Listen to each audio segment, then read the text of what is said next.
որ Փաշինյանը հասել է այդ ավարտին իր իշխանությունը, որ այո, իրենք կարող են ապօրինություններ անել, այո, իրենք կարող են մարդ ծեծելով, սպանելով, պահել իշխանությունը, բայց այդ իշխանությունը հնարավոր չի լինի երկար պահել։ Նիկոլ Փաշինյանը շատ վաղուց է ավարտվել, իսկ կարծում եմ, որ երբ որ սկսեցին արդեն անցնել կարմիր գծերը ու ստերը սկսեցին հասկանալի դառնալ հասարակության, մեր ժողովուրդը ուղղակի իր պատասխան արձագանքը տալիս է մի քիչ այլ կերպով։ Մասնավորապես օրինակ մայիսի 9-ի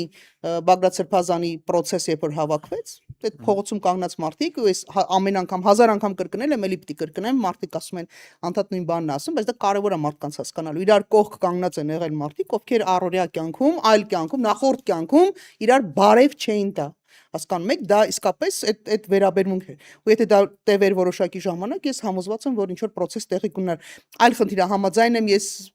Բագրատ Սրբազանը ինչ որ ասած հայացքների հետ կուզենա, ես որ ինքը լիներ թե չէ, այդ լրիվ ուրիշ հարց է։ Խոսքը process-ի մասին